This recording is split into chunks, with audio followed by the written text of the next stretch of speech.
So this one, I really like the geometry she captured. It's a good place for a portrait. And we've got all these geometric shapes here of the stairs.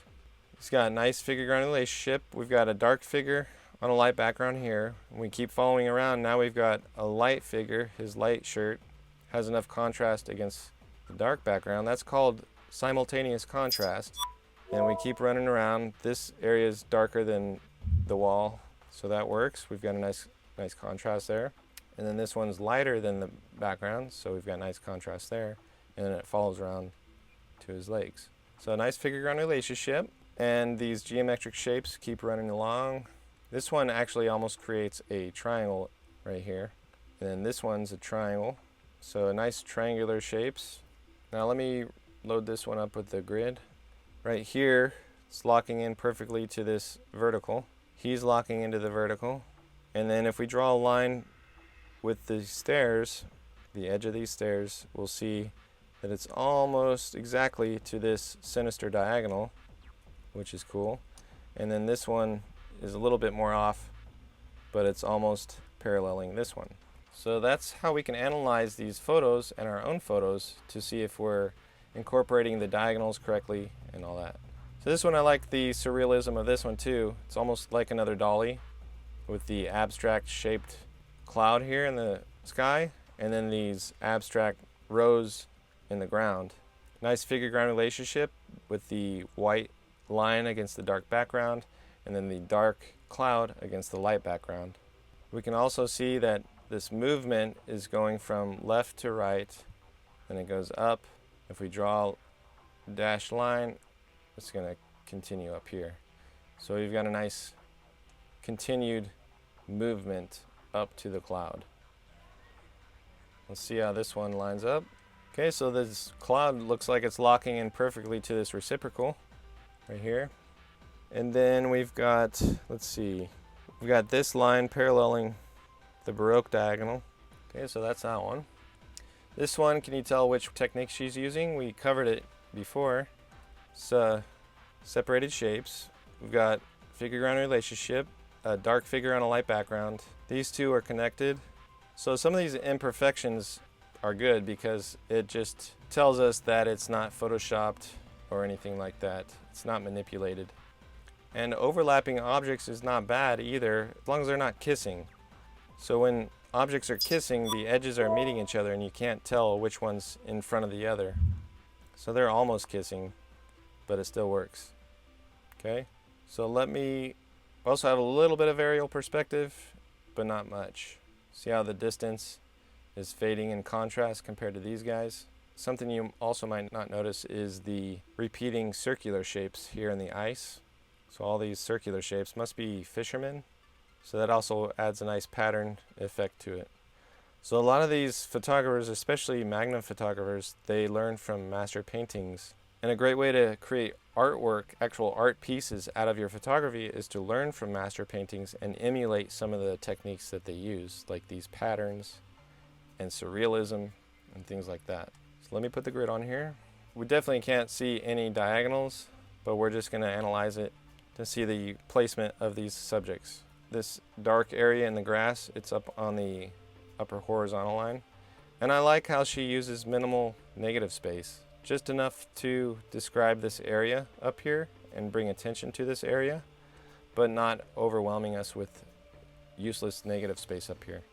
So not much is locking into the grid, but that's okay because she's incorporating other design techniques which help create a piece of art. This one is another abstract, artful type of photo. She captures these light chairs against the dark background, and the chairs are capturing the sunlight and creating this kind of surreal feel with the light. How it's got the highlight on the chair, and the chair's shape is so abstract and weird, it creates a nice visual for us. So that one also has separated shapes. You can see how all of the chairs are separated there, most of the chairs. Just run an imaginary line around there, and you can see the areas where there's overlap or not enough contrast. And another thing is she's got this lens flare right here. And sometimes lens flares help us get a sense of the atmosphere. So right now with the lens flare, we get a sense of the warmth in the atmosphere. And it's almost creating an aerial perspective type of feel where it reduces the contrast. See, in this area here, it's reducing the contrast, so it almost creates a little bit of atmosphere and depth for us. All right, so let's line up the grid and see if anything locks in or parallels. Okay, so we've got this locking in here, this chair. This one's on the vertical, okay, and then this chair locks in. You can see where she placed the horizon line, the water mark. Not the actual horizon line, but the edge of the water is locking into this horizontal up here, which is pretty cool. And this one parallels the reciprocal. So that helps us identify how she's organizing these shapes in her camera. Let's move on to the next one. I like the repeating shapes in this one. You can already tell all these circles. Almost creates another abstract type of portrait. And she's got the figure-ground relationship and aspect of view. We lose contrast here where her hair is, okay? But that's not bad because we've got a nice aspect of view with the side profile of this woman's face, the light figure on the dark background. So it looks like maybe they pulled this material down just to simplify the background for this woman's face. And then you've got all these repeating circles, which is cool. Creates a nice pattern across the image and steps it up to something artful instead of just a snapshot. Okay, now let's see what the grid looks like on there. So it looks like the edge of her hair is paralleling this sinister diagonal, and her shoulder is locking in to the sinister diagonal, and so is this necklace. Okay, so that's that one. I really like this one. It's got a nice figure-ground relationship, a fleeting moment, or a decisive moment, as Henri Cartier-Bresson would say. Aspect of view, and nice expression on the girl's face there. And then we've got shadows that help create a design on the wall. They add interest to this blank wall here.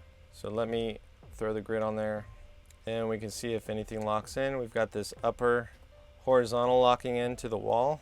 This girl's body is locking into the Baroque diagonal. This is one of the major diagonals, but it's not paralleling anything. But we're still incorporating diagonals. And then she's on the vertical here. So this shadow actually parallels the Baroque diagonal. All right, so let's move on to this one. We've got to hurry up because my battery is almost dead up here. All right, so this one we can clearly see the separated shapes here. Some of them are reduced in contrast. This one's definitely got the most attention. And then this boy here. This boy's got a lot of draw because he's got clear figure-ground relationship and an aspect of view. See the dark figure on the light background, and then his legs are spread there. Helps us clearly identify.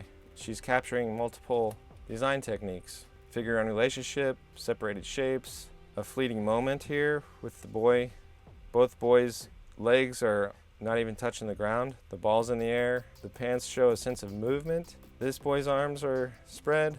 And the only way we get in a little bit of trouble is just this contrast is reduced right here. But it can be fixed with dodging and burning either the wall or the kid. So if we lighten this area up right here, the kid will pop out a little bit more against the background. But every change we do, we need to make sure it's subtle. So we don't want to draw attention to the ways we fix the image. So right now we can totally tell that this road is locking in and paralleling the sinister diagonal. That's the dominant direction there. This one doesn't really parallel or lock in, but she's got this boy on the vertical. This boy's dead center. And then this boy, his leg locks in here, and his head and shoulders. This one again, we've got an artistic looking photo with repetition. The guy leaning on his hand here, same with up here. And the figure-ground relationship is good enough. We've got the light figure on the dark background. It loses contrast right by his head, but that's okay because his arm is clearly defined there. And I like the way she framed this to capture him in the lower area here with the 4 repeating faces in the upper area. So let's look at the grid here. So the only thing that I see really that's locking in is the hand here and side of this guy's face. This hand is paralleling the diagonal here, and so is this hand. Okay, so that's that one. I like this one. It's got radiating lines going from one point and radiating out. It's also a nice job capturing the scale. This big, huge wheel with this tiny little person up here. It's got an aspect of view. It's got one leg down, an arm stretched out, leg stretched out this way. So we can clearly identify that that's a person. And this building right here being reduced in contrast with aerial perspective, and that helps with the depth. So let me line this one up real quick. Okay, so we can see that this diagonal right here parallels the sinister diagonal. And then this building is locking into the vertical, and then this guy's just up here on the left. All right. I love this one. It's Henri Cartier-Bresson. We've got nice repeating shapes, and it's another kind of surreal image. And I like his expression. It repeats here, and then it's got nice direction and movement. This is going this way, this is coming up this way, and then we've got these repeating lines in the background. Okay, let me line this up. Not too many diagonals in this one besides the piece of paper there. She's creating balance with a large subject on the left of this fulcrum, and it's balanced with two smaller subjects on the right side. So we've got nice balance from left to right. I love this one. It's got nice scale and movement and a nice arabesque running down here. This S shape here. Nice aspect of view on this person. Diagonals and geometric shapes up here. And we definitely have a dominant diagonal here. We've got separated shapes. We've got good figure-ground relationship. A lot of good things in this one. And we can see how this one is paralleling the Baroque diagonal. See, it's exactly paralleling that. So I'm thinking these guys are in the upper right polar point. I'm thinking Henri Cartier-Bresson rubbed off on her quite a bit. Not in a sexual way either. This one's got nice figure-ground relationship, shooting through the window, and we've got these strong lines coming down, creating separate frames. So this is kind of framed on this section, and then the boat is continued with the law of continuity.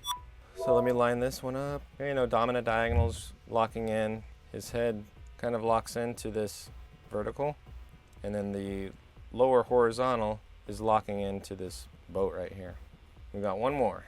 I love this one. It's this glare right here. See how it's reducing contrast? And anytime we reduce contrast, it creates depth, and that's considered aerial perspective. So we've got nice aerial perspective. We've got repeating shapes, all of these bubbles here.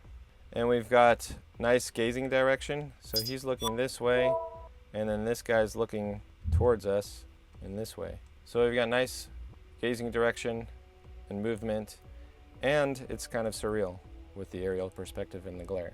All right, guys, so that's it. Thank you so much for joining in. And I'm gonna open up submissions for photo submissions. So if you wanna submit your work and you want me to critique it on a video, just email me one of your best photos and I will critique it in an upcoming video, all right? Thanks so much, guys. I'll talk to you later. Bye.